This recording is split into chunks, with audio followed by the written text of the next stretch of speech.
Baka naman. Reto mo ako. Ha? Anong reto sinasabi mo dyan? Sabi mo, kilala mo siya in person. Patunayan mo. Kaya reto mo ako. Ayos ah. Ako pa talaga.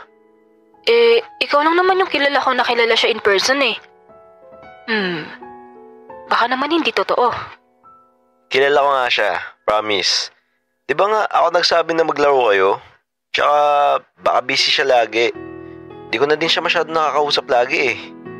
Kahit reto mo lang, napakadamot mo naman. Ako pa ah? Bakit di mo nila kausapin?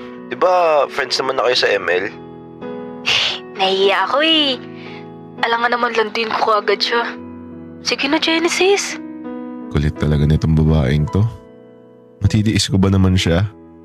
Malakas ka sa akin eh. Sige. Tignan ko. Try ko siya kausapin. Yes. Sige, dito na ako. Oy, laman lang thank you.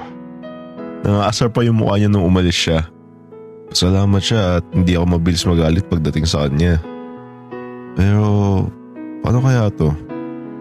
Paano ko siya ito sa sarili ko? Napapangiti talaga ako pag naiisip ko yun. Si Crush ba naman gusto magpareto sa akin? Tapos, reto ko yung sarili ko. Nakauwi ako ng bahay at nag-set up na ako para sa live ko. Huminga muna ako ng malalim bago mag-live. At medyo kinakabahan ako pero huwag tayo pahalata. Yo, what's up guys? Live na naman tayo ngayon. Samahan niyo ako mandurog sa ML. Pagka-live ko noon, 200 viewers agad yung nanonood sa akin. As usual, madami nagpapa-shoutout. At madami din naghanap ng next part ng story ko. Habang nagbabasa ako ng comment, may umagaw ng attention ko. Hi Kuya Jen, pa-shoutout naman po. Yo, shoutout sa Ira. Welcome sa live. Nakangiti ako habang binabasa ko yun. Buti lang talaga, hindi ako naka-open cam. Uy Kuya Jen, naalala niyo po ba ako? Naalala? Hindi eh. Nagpanggap lang ako na hindi ko siya maalala. Baka kasi masyado tayong obvious eh. Ako po yung nakalaro niyo sa ML kahapon. Ikaw pala yun. Buti naabutan mo ako naka-live ngayon. Siyempre naman po. Umuwi po agad ako galing school para mapanood yung live niyo. Kaya naman pala ako iniwan kanina bigla. Live pala ni Jen so inaantay. Nag-focus na lang ako sa paglalaro nun. Ang dami niyang sinasabi nun pero hindi ko na lang pinapansin baka kasi may makahalata. Para naman fair sa iba, kinakausap ko lahat ng nagko-comment sa live ko. Antayin niyo guys, bukas na mag-upload. Kuya Jen, sali ako sa'yo pwede? Kuya Jen, open cam ka naman. Uy, Kuya Jen, pansinin mo ako.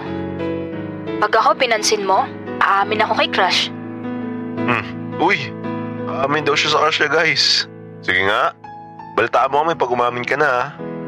Palibhasa, alam na alam niya talaga kung paano ako mapapangiti. Kanina pa ako nakangiti dito. Halos di na ako makapag-focus sa nilalaro ko eh. Anyari Kuya Jen, ba't di ka na makapatay?